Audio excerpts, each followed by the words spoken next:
నమస్తే రమగారు. నమస్తే జయ. రమగారు ఏదైనా ఒక మంచి కథ చెప్తారా? అపూర్వ ఘటన సంగతి చెప్తాం. ఓకే. చాలా రేర్‌గా కొన్ని విచిత్రాలు జరుగుతాయి.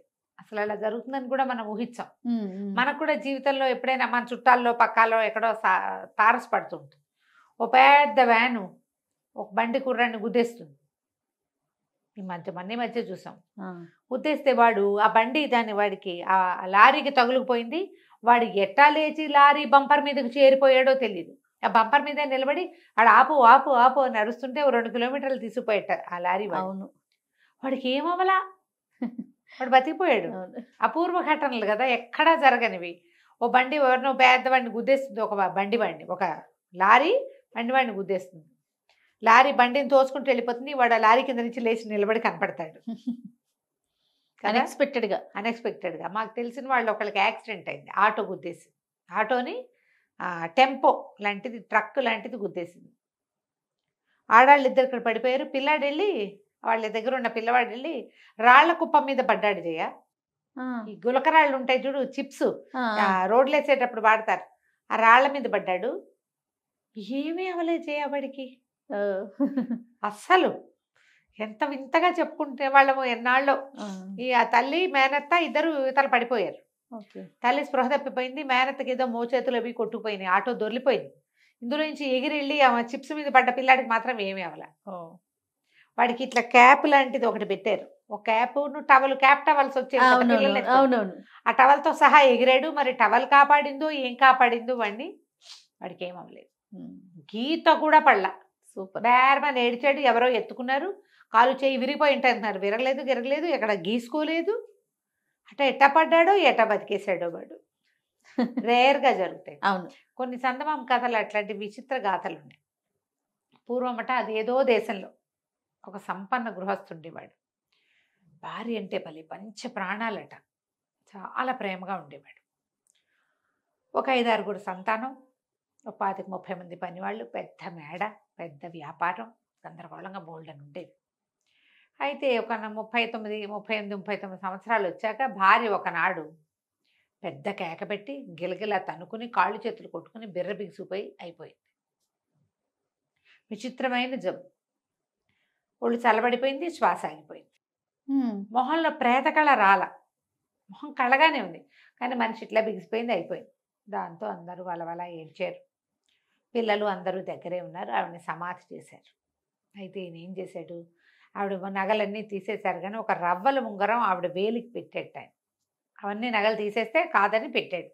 పెడితే చుట్టాలు పక్కాలు అందరూ అన్నట్టు, ఎందుకు రవ్వల ఉంగరం పెడతావంటే, నేను నా భార్యకి కాదు భార్యతో ఉండడానికి పెట్టాను, అది ఆమెదే, ఆమె జీవించున్నా మరణించున్నా సరే ఆ ఉంగరం ఇంకా నేను ఎవరికి పెట్టాను ఓకే అని చెప్పేసి మంచి ధగధగలాడే వజ్రాల ఉంగరాన్ని ఆమె డెడ్ బాడీకి తొడిగాడు, భౌతిక దేహానికి. సరే, అక్కడి నుంచి ఏం చేశారు, చక్కగా గౌన్లు వస్త్రాలు ఏవో చేశారు, బాక్స్లో పెట్టేస్తారు కదా, పెట్టేశారు. సమాధిలో దింపుతుండగా ఈ పైనున్న బల్ల కొంచెం జరిగి ఆ దింపడానికి సహాయం చేసే ఒకడి కంట ఈవిడ ఉంగరం పడింది. మామూలుగా నగలు నాణ్యాలు ఉంచరు కదా, తీస్తారు కదా, చూసేసరి కల్లా వాడికి ఆశ పుట్టింది. ఉంగరం కనపడింది. బల్ల పైనున్న మూత సరి చేసేసి శవాన్ని లోపల దింపేసి శవపేటకి దాని పైన చేసేసి, తర్వాత ఏదో సమాధి కట్టాలి, కొంచెం మట్టి పోసారు.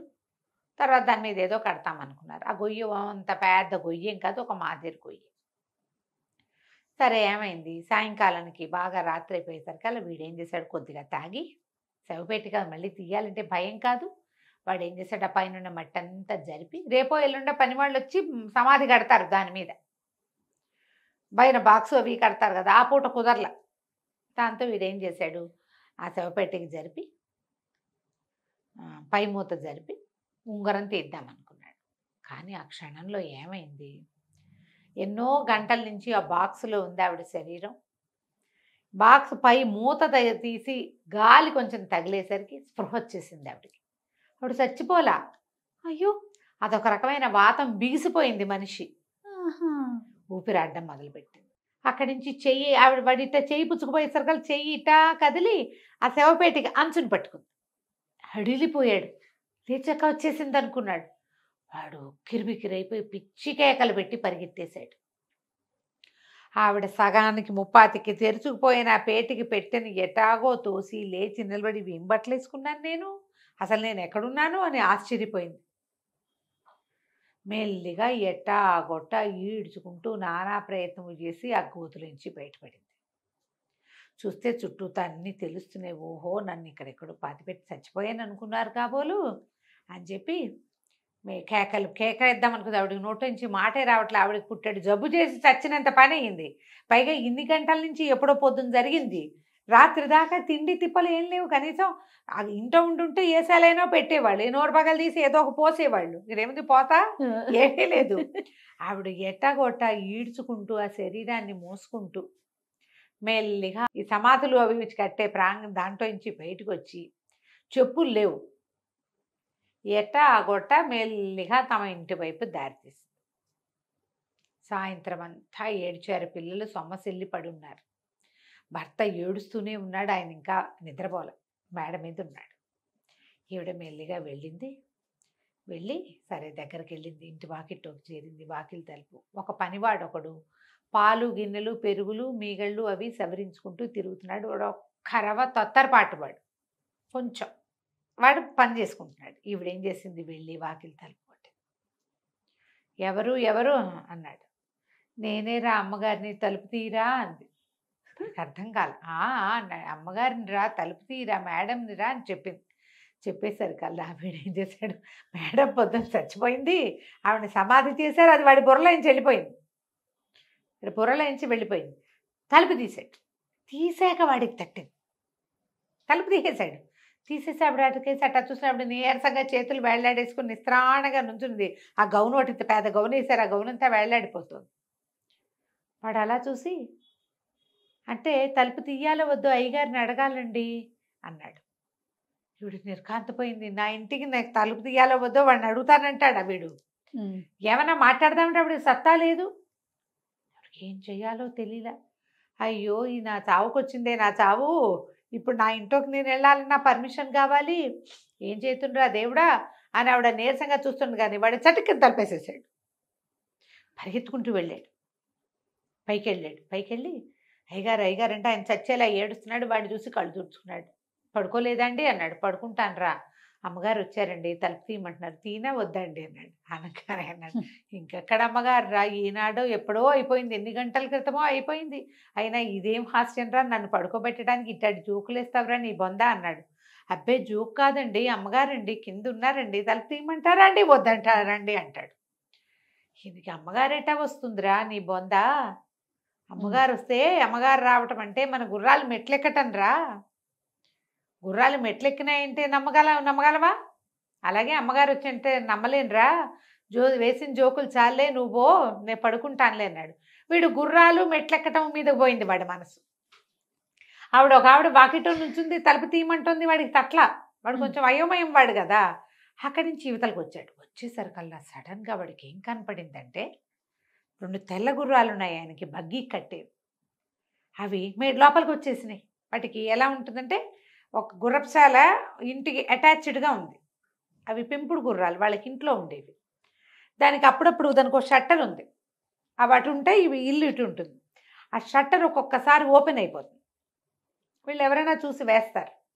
ఆ షట్టర్ ఓపెన్ అయిపోయి ఆ 2 గుర్రాలు లోపలికి వచ్చేసేసి అవి మెట్లెక్కేస్తుంది. కేకలు పెట్టాడు, అయ్యగారు అయ్యగారు తెల్ల గుర్రాలు మెట్లెక్కుతున్నాయండి అని. పైగా 2 గుర్రాలు మెట్లెక్కుతుంటే ఎలాంటి సంరంభం వస్తుంది, చెక్క మెట్ల మీద టకాటకా శబ్దం అవుతుందా. ఈయన హడిలిపోయాడు. తను ఇప్పుడే ఏం చెప్పాడు, అమ్మగారు రావటం అంటే మన గుర్రాలు మెట్లెక్కటం లాంటిది అన్నాడు. గుర్రాలు మెట్లెక్కుతున్నాయి అంటే వచ్చిందేమో అనిపించింది. అక్కడి నుంచి గుర్రాలు హాయ్ హాయ్ అని తోలేడు. అవి 2 మళ్ళీ వెనక్కి తిరిగి పరిగెత్తేసినాయి స్టేల్లోకి. ఎక్కడ ఉంటాయి కదా ఒక స్టాల్ లాంటిది కట్టి పెడతారు కదా గుర్రపుశాల, అందులోకి పరిగెత్తి. ఈయన పరిగెత్తుకుంటూ వెళ్ళాడు. ఆ పనివాడిని తోసుకుంటూ వెళ్ళాడు. వాడు కూడా పరిగెత్తాడు ఆయనతో పాటు. తలుపు తీశాడు. అక్కడ ఎవ్వరూ లేరు, ఎవరు కనపడలే ఆయనకి. అటు ఇటు చూశాడు. పనివాడు ఇక్కడే ఉన్నారండి అనబోయాడు. అప్పుడు ఇది సన్నగా ఏడుస్తున్న శబ్దం వినపడింది. ఆవిడకి నేడవడానికి కూడా సత్తలేదు, నేల మీద పడిపోయింది ఆవిడ. ఆ చీకట్లో వాళ్ళు పైగా రాత్రి 11-12 గంటలు అయిపోయింది. దీపం లేదు దివ్వలేదు. పరిగెత్తుకు వచ్చేసాడు అంతే. దీపం తేరా అని అడిగితే ఈయన వెనకాలే పరిగెత్తుకొచ్చిన పనివాడు ఊరికే వచ్చాడు. వాడు మళ్ళీ లోపలికి వెళ్ళి దీపం పుచ్చుకొచ్చేసరికల్లా ఏముంది, పెద్ద చచ్చిపోయిన వాళ్ళకి వేసే తెల్ల గౌన్లో ఆ నేల మీద పడింది. ఆ దీపం చూసేసరికల్లా జీవించింది ఈవిడ. పెద్ద పెద్ద కేకలు పెట్టాడు. పెట్టేసరికల్లా ఇంటిల్లి పాది లేచి వచ్చారు. ఆవిడ నేటాకొట్ట లేవ తీసుకుని లోపల తీసుకొచ్చారు. ఆవిడ బతికే ఉండటం ఏమిటి, నడిచి రావటం ఏంటి, పట్టుకుంటే నాడి. ఆవిడ శ్వాస అవసరం కళ్ళలోంచి నీళ్ళు వస్తున్నాయి, చిన్నగా వెక్కిళ్ళు పెడుతోంది ఆవిడ. అక్కడి నుంచి గబగబా కాసిన పాలు అవి కాచిపోసారు, బ్రెడ్ ఏదో తినిపించారు. ఒకటి పరిగెత్తుకుంటూ గుర్రం వేసుకుని రాత్రిపూటే పోయి వైద్యుని ఈడ్చుకొచ్చాడు.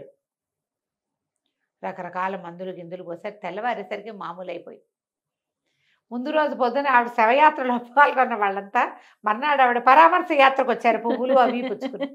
చాలా రేర్గా ఇలా జరుగుతాయి. అవును, చాలా రేర్గా. ఒక ఇంగ్లీష్ కథ నాకు గుర్తుండి కథ అంతా మర్చిపోయాను కానీ ఒక అతన్ని ఇట్లా పాతేస్తారు, బతుకున్న వాడిని. ఏదో విషప్రయోగం జరుగుతుంది, చనిపోయాడు అనుకుంటారు. అక్కడే ఉండి ఉండి ఉండి తలంతా తెల్లబడిపోతుంది అతనికి, టెన్షన్కి.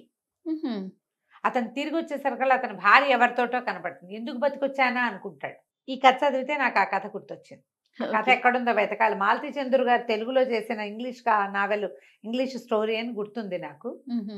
తల అతనికి షాక్కి తల తెల్లబడిపోతుంది అప్పటికప్పుడు. ఆ తెల్ల తలతో అతన్ని గుర్తించారు వాళ్ళు ఎవరు. అంతకుముందు అతను యువకుడు.